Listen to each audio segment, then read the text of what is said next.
here probably around when I graduated high school. So and that was 2001. But there might be a photo or two. I have to go through and look at it, but I'd say a majority of the photos are probably from about 2003 on, but there might be one or two. But it's pretty much up until this point. I chose a lot of my best photos. I've 20 hard drives, but I first thing with this book, in terms of my workflow, I spent about a year and a half, almost 2 years, the first part of those 2 years, a year and a half, almost 2 years writing it. Wow. That was my biggest focus, is writing it and making sure. And I already written so many stories throughout my years, and I had them on hard drives, and just I had so many notes I had saved on old hard drives. I just brought them all together and started patching them together. And so that was a big part. And so once I got the story of the start to finish and making sure I had a great flow, I didn't really want to look at photos until then, because I have so many photos. And once I had that story in line, since I was so invested into it, I actually did the layout for this book.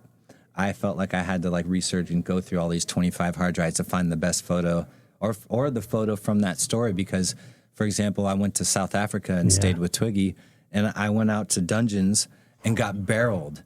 Best vision of my life. And so for me to tell you that, you'd be like, mental. Yeah, that's cool, but I actually have a photo of it. And that was the decision I had to make.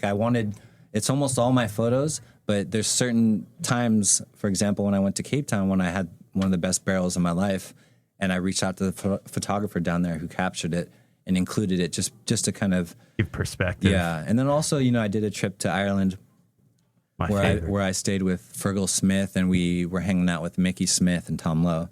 And I had scored the best trip of my life. I pretty much got really, really good waves. I was there for 3 weeks, stayed with Fergal Smith, scored the entire time. But those guys are so hardcore and so fucking cool. I had so much respect for them that I never shared any photos from that trip, ever. I put a couple of my photos in my zines, but in terms of photos of me, because I have photos of me towing Mullaghmore. Oh, wow. I got one wave that closed out that wave Eileen's, right.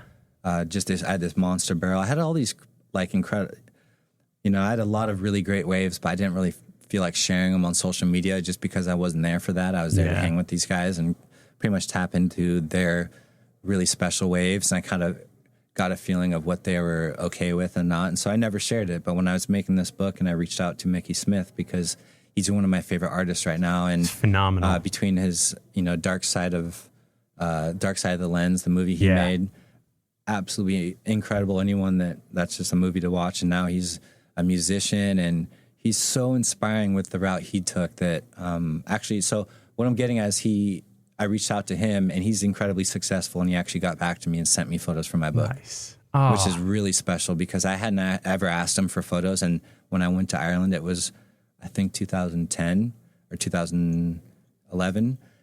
And so I never reached out to him for photos. And this is so long ago, and he's really busy, and he actually sent me photos. So I'm really grateful for that. And there's certain things, just like what I'm getting is, I just tried to get a couple of these photos to include, just to kind of. It's stunning. And I love the cover. I love the font. It reminds me of John Severson. Thank you. Real nice homage. Thank you. And I think it's super cool. It's tough. I mean, I did the layout for the whole book, and wow. I spent a long time on it. And I actually looked at a lot of books. I went to a lot of bookstores, and it's really easy to try to maybe copy someone or try to replicate a look or anything. But I just kind of tried to do something I was really into. And there's just so much out there, so many.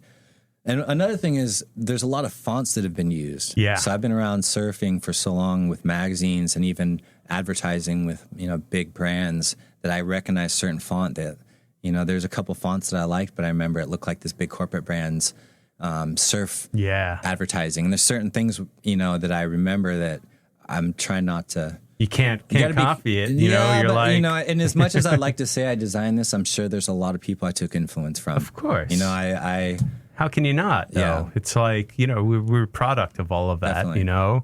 But I mean, it's did you have anyone help you at all with Well, I did Adobe InDesign. I mean, I did that. And like I said, I did the article first, and then I laid it out in Adobe InDesign. And so the way I didn't know how many pages. So in Adobe InDesign, I just put like like click, click, click, click, like for pages up to maybe 350. Wow. And then I just started laying out my text because I wanted to break it up and do it. And I don't know how anyone does this workflow. I just did, this is how I did it. So I laid out 350 pages, and I put my text, kind of broke it up into ways so that it was uniform with that chapter.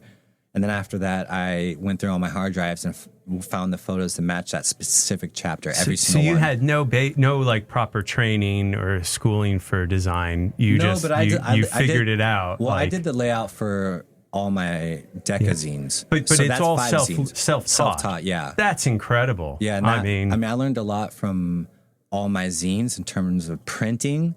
I had some covers that I'm lucky I did test copies because they came out blurry. Yeah. And there's certain things with, the bleeds and white lines and dark lines, and not doing the bleeds right and not doing the export options right. Wow. And so that's actually one thing that I did. I worked with this, the people that made my book,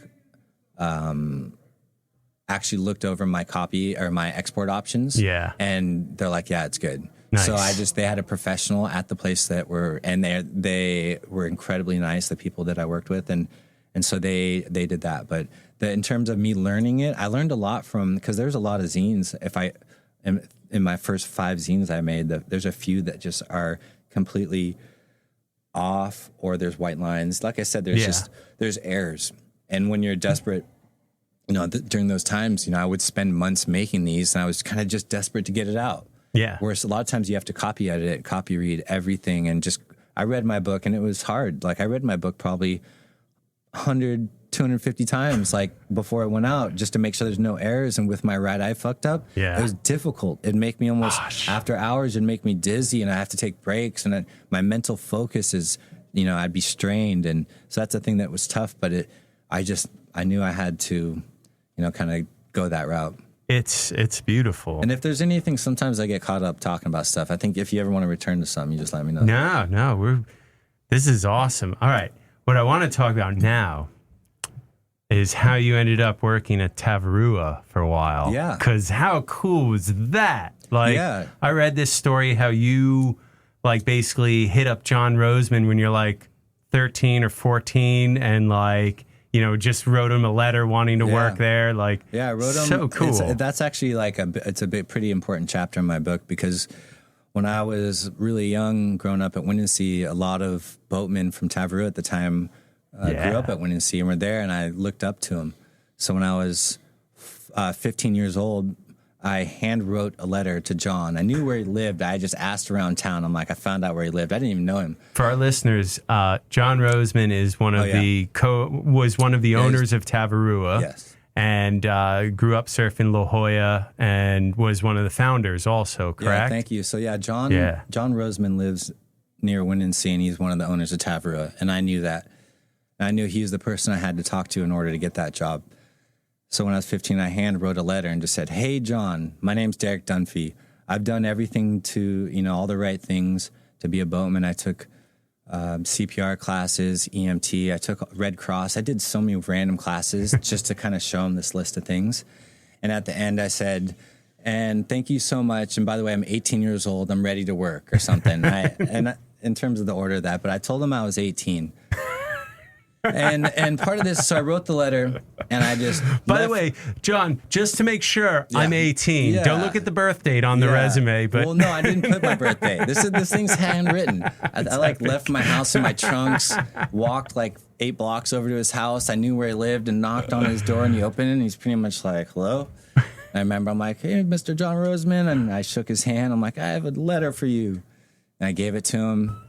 And he's like, "Wow, thank you." And he's like, "Great, I'll look at this and let's go surf sometime." He's really, really nice. It was a great interaction. I remember the next day I wrote about this. He saw my dad in the local grocery market. He's like, "Oh, I saw your son. He wrote me a letter." And he's like, "By the way, how old's your son?" And he's like, "Oh, my son's 15. And he's like, "What? You kidding me?" And it was one of these things where my dad came home and he's like, "Oh, I saw John." I'm like, "What'd you tell him?" He's like, I told him you're 15. I think I had like a full mental breakdown. I probably cried. No, never hire me. Because I just love surfing so much. I'm like, I just want to surf cloud break so bad. Come on. And I was probably crying. I probably cursed at my dad. Threw a temper tantrum. Oh, full on. Totally. And I go into this in my book, and that's the thing. There's a lot of really important things in my life, but working out there taught me a lot about open ocean swells, triangulation, kind of looking at different markers so you know where you're at, because that wave is so long. Yeah. Such a great big wave spot. I learned a lot, and I've caught some of my best waves and had my worst wipeouts there. Oh, I can imagine. I mean, it's not only you have cloud break, you have restaurants, and then I'm sure there's some other outer reefs that you're not allowed to talk about. Not really. If you that's kind of it. I mean, just like my initial reaction, I'm like, there is cloud break. Is the best wave. It's a dream. I wish I was goofy foot for it, but I got so good at, backside. I got so confident until I broke my leg. And there's certain things with that wave that you can get kind of too confident. I mean, I went face first in the reef once. Oh. Face first, cut a big hole in my front lip, and it looked like I had tiger claw marks on my gums. My gums from top to bottom, my top gums and bottom gums were scratched up, and I broke my nose, and my nose was bleeding. And this is kind of a funny story because the whole thing is I got dry docked, and then the wave landed on me, and I somehow went face first into the reef. I wasn't even surfing; I was just on my board. I've heard stories of like paddling out and like just the water just disappearing. You're on dry reef. I was on dry reef, and I tried to stay over my board. I tucked my elbows in and my legs, and I tried to just put it in. But when the wave hit me, my hands were over my board, so I couldn't protect my face. I went face first. And part of that is the light note. One thing that I thought was kind of funny about the interaction was right after my face is bleeding, and I know it's so fucked up. I felt like I lost my face on the reef is how I felt like, because my whole face was numb and my teeth were chipped and my forehead was scratched. And I remember I went out to this boat. This boat just pulled up with all these visitors, and there's all these women. There's like mostly women. And I went up and I'm like, you guys, come on, just give it to me straight. Like, how is it? And all the girls like stopped talking and they look at me, and one woman immediately started crying. She's like, oh my God, what's wrong with you? Oh my God. I'm like, you gotta give me a ride to that other boat. And they're like, what? My face was just mangled, I didn't even know how I looked like. I was straight for it. I'm like, give it to me straight. What's it look like? And the girl starts crying. I'm like, fuck, I'm screwed, And that was actually funny, I don't know. There's a lot of. I feel it here, not so much here, but right here. Oh man, it was my whole face too. I'm like, just tell me. But a girl cried. Is that bad? It was that bad. But that almost made me kind of laugh. That it kind of brought light to the situation. Where sometimes when you're really hurt, you kind of got to be positive, because I knew I was far from any kind of help. I had to get a lot of stitches in my face from that. But you got to tell yourself, like, this is going to one day be a really great story.